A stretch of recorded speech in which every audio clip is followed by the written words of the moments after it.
Hello gamers, welcome back to the channel, and today this is my first run with the new updated and improved Puppet portal, where Puppet Cat as well as Liam got buff, having both their cost and stats reduced by 1 each, but in that buff simply made it so much better to play these two cards, and this deck feels so much smoother to play post patch. Unfortunately, I do not own any copies of Zwei, otherwise I would have included her maybe in exchange of cards like maybe Yudi, Axia, and maybe one Puppet Theater. But this is the list I've been rocking to relatively great success. I mean, like around 66% win rate if I were to just give a quick show. Like you can see, pretty decent win rate overall against some of the better decks. I'll be showing a game against Dragon, a Mirror, as well as a Havencraft match later, so look forward to that. Just want to quickly go through the deck list a little bit. If you notice my curve a little bit, I'm going all in on the early game, and then my mid game is really weak. Originally Zwei should be in this spot, but well, since I don't own any copies, my mid game is really weak, but you could really easily tie through with all the puppets that you generated in the early game with your early game followers. And then obviously the most important cards in your deck are your high ends.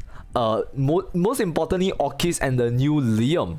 The new Liam feels good enough to play that I justified running him at 3 copies of.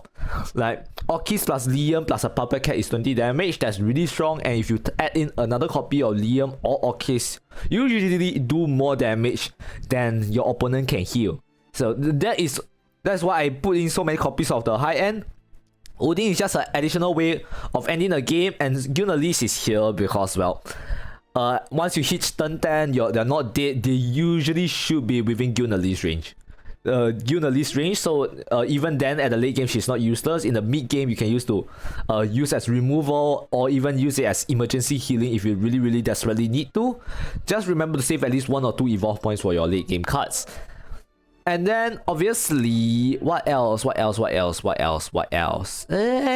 much else, because the list is pretty standard.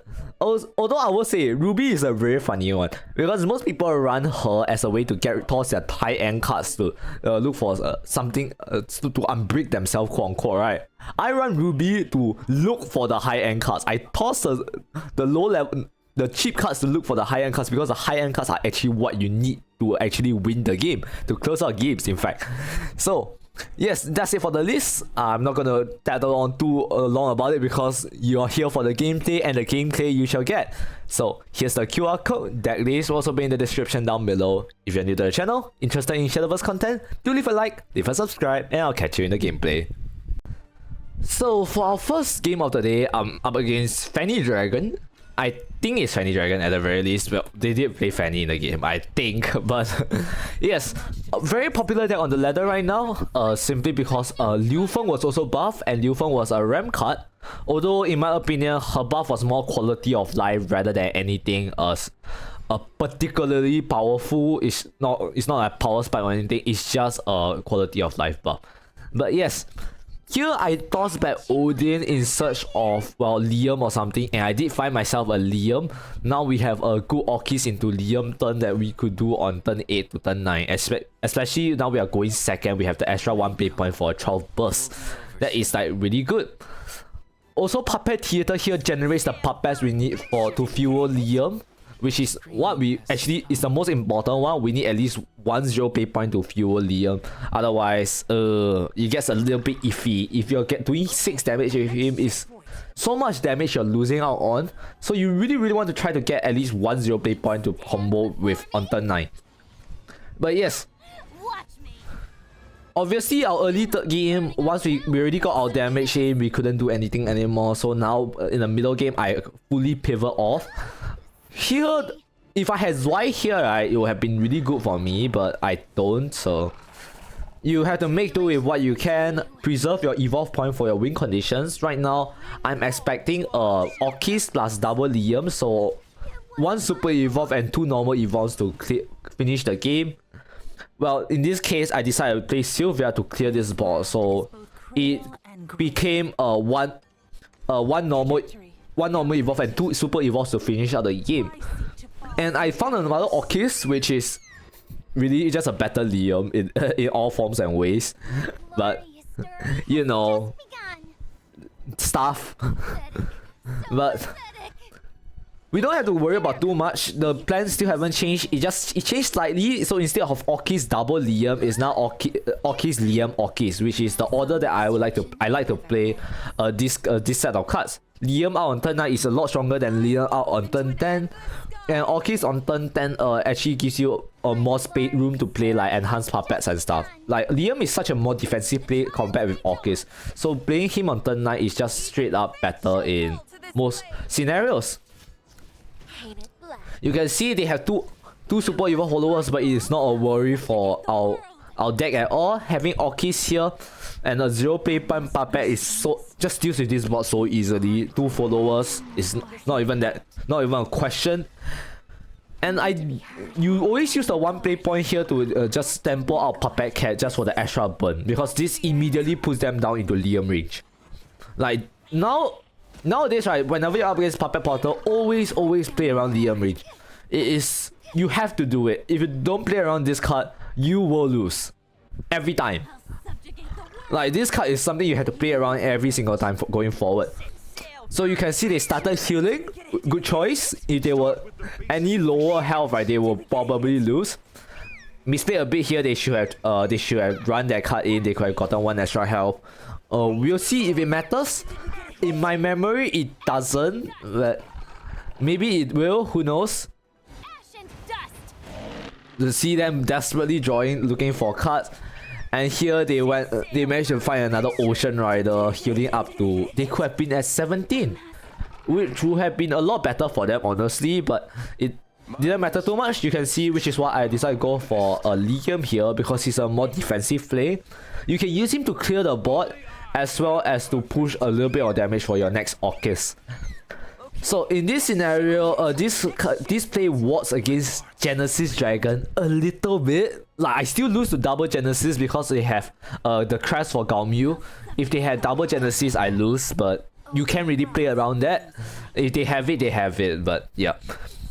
And also here, right, if they had went for one of those, the cost increase, it would have been really bad, because I think Orchis will be just a little bit under too expensive to get lethal. But since they missed out on that 1 heal, it didn't matter because I do have the enhanced puppet after all. But this order of cards actually won the game. So yes, that's it for game 1. Very smooth to play now, really. Next up, we have a game against Cresthaven. Cresthaven is a tricky one, I will say. It really depends on what cards the Cresthaven player draws, because there's only 1 card you lose to as Puppet Portal. Well, actually many cards actually, but the most egregious one is a Maddening Benison. Especially if the Crest player knows how to use Maddening Benison and completely avoid paying the life tax after they play it, which is the 10 damage they take after 2 turns. Whether be it delaying using Merowin's token spell, or just not getting the Crest at all because their Crest zone is full, which is really annoying in my opinion. But if they don't heal enough, right, Orchis, actually the Puppet Portal actually have way more than enough burn. But the moment they heal too much, which is Maddening Benison once again, the game is over for you. So this is really draw dependent. I would say it is basically your favorite, but Crest has can really easily just steal the game from you. So yes. You can see here that they played they have a rather slow opener. They want to crash, no Grimnir. We managed to get in 2 damage sheet, but they can really easily just heal it up with the many healing they have. In fact, the 2 cards he has on board already completely heal them up to full, so our early cheat didn't matter at all. However, I did keep the 2 0 play point puppets here, 1 for Liam, the other to get through a ward with Orchis. But I will say that against Crash, right, you really need to maximize your damage per evolve. So for Orchis, you really want to play a Puppet Cat alongside the Orchis, otherwise, well, you don't get the damage. you lose out on 4 damage for one super evolve, and that is pretty devastating in my opinion. Like, I wouldn't even justify playing Orchis on turn. I would say it's not worth playing Orchis on turn 8 here. They did draw Wilbert. Unfortunately, his hidden passive did not activate this time. I didn't find my Odin in my deck, but it didn't matter. We are still stalling after all. We use Sylvia to clear out the board a little bit. Normal evolve here just for sure, because right now you really need a super evolve for direct burn damage. So if you use super evolve here, even though you could have cleared the board, it's not worth it in my opinion. So they got unlucky. If the ward hit a Merylwyn, it would be a little bit better for them. But turn 9, Puppet Cat buff. Here we go. Basically 12 damage to the Gnome, I believe. Yeah, it's still 12 because of the puppets. Just a little bit of gimmicking around. Make sure you have enough board space, have enough cards. I committed another puppet just to clear out Merylwyn so he doesn't get the ward from the Christ of Devotee next turn. So we can actually give it to Liam. So we can use Liam to push for more damage. And you can see they managed to clear, which is pretty annoying, and they heal a little bit more, but it's fine. Liam now is a very good option compared with the puppets as well. Odin came but a little bit late. And of course, normal evolve, because super evolve it means nothing, since they would literally just wipe your board regardless anyways. And this is a burn. This burns them down so far, and the only thing that saves them here is Maddening Benison. Really. They did banish one of the puppets though, which is kinda annoying, but at the very end it's still 6 burn that is committed on the board, pushing them down to 4 plus 2, 6 health, which is really scary. But you can see here with the additional Odin or slash Gilnelis, whichever one you choose, this is still lethal, provided they don't draw Maddening Benison. You have more than enough damage, trust me, so long they don't draw Maddening Benison. It's always that card.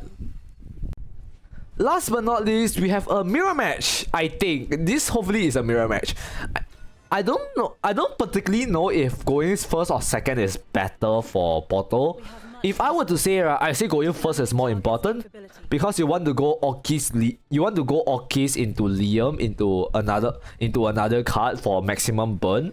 But there are situations where I think going second might be better, especially if you can do Orchis Liam, which you can start doing on turn 7, I believe. But since I do have Odin into Orchis into Liam, I guess going first should be better for Puppet Portal, like majority of the time. But yes, Puppet Mirror, as you can see, we basically have the perfect hand. Like, we really don't need anything extra. I committed the enhanced puppet here since we do need to save a normal puppet for Liam, and also the normal puppet is just will flow so much better with Noah instead. And well, end up we have to do this play regardless anyways. I think I toss back Odin here since I don't necessarily need him. Orchis and Liam is more than enough to actually seal the game in most cases. Especially with a Noah in hand. It's like 11 for Orchis plus another 8 from Liam. 9 if you use a super evolve, which you probably wouldn't. And it's fine. I don't, but it's, and okay, to be honest, right, tossing that Odin might have been a bad play. I should just toss a normal puppet. The Odin was actually genuinely kind of useful. And well, save the great testimony for Zwei. Specifically Zwei. I needed to save great testimony for Zwei. Otherwise I would have to commit like a Gilnelis, and that doesn't make anyone happy. So if with this hand, our plan is obviously 2 super evolves to seal the game, and maybe and then finish it off with the Gilnelis 5 burn. The funny thing about this deck, right, is although we run Gilnelis, we barely use Gilnelis for the heal. Because it's only in desperate situations where you really have to work against aggro decks in particular. Since, well, if you use her for the heal, right, you actually just straight up lose because you might not end up not having enough evolves or super evolves for your finishers. in a sense. But yes, as you can see, Zwei here. Zwei is committed a lot of puppets to keep her safe, even though I played Jerry. Like, serious misplay on their part. This actually hurt them so bad. And we do have three attack puppets now because we got so many free turns in a sense, and they did manage to find their Orchis, which is damn. They play on turn 7 though. I almost feel like indeed going second, right, you should actually go for like a turn 8 Orchis. So if you have a puppet cat, with a puppet cat will be such a stronger play. But nothing is to be afraid of on our part. Like, we don't even have to be afraid of losing here, simply because Puppet's burn, right, is 8 damage on turn 8. No, 8 damage with 8 play points, or even 10 maximum if they play a Noah. But without Puppet Cat, the ability to play Puppet Cat or Enhanced Puppet, is really difficult to do more than 11 to do 11 damage, which is why I was feel so safe going for that play, even trading Lloyd away to push for more damage. And now with Liam, we will just finish the game. I misplayed here actually. I didn't play the extra puppet, which would have sealed the deal. They will probably concede on the spot. So this gave them a little bit of quote-unquote hope, which was really mean as standard VM, but like, misplay. I'm sorry, okay? I'm a little bit tired. I was tired when I was playing this game. But as you can see, if they didn't have Liam, they couldn't clear, and even if we did, we'll have more than enough damage with Gunnalis coming after. So yes, that was this game. So that's it for Puppet Portal. As I tried it out, it felt really strong. Is it annoying? Maybe actually, because this deck, right? Okay, I will say this cat doesn't run that many heals, so maybe it's quite fair. You could try and race it. If you can race it, right, your best opening should be, I would say, the middle game for my specific list.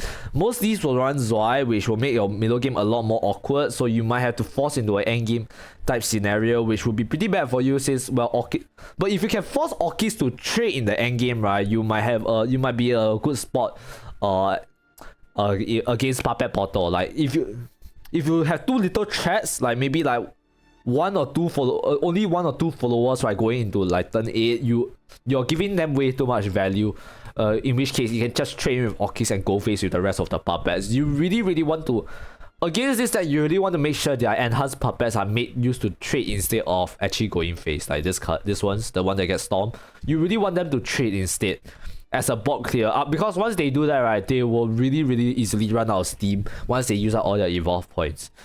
So in a way that you might even justify running Cocytus as a high end, which is really funny. I didn't run it because I just want to end the game faster with cards with like Gunnalis, Odin. I don't really think Cocytus is necessary, but hey, maybe, right? This is my day 1 list after all. We'll see how this deck evolves. Let me know your thoughts about this deck in the comments down below. Hope you enjoy the new Puppet deck for the next week or so before all the top decks starts coming back to the meta. So yes, if you're new to the channel, leave a like, leave a subscribe, and I'll catch you next time.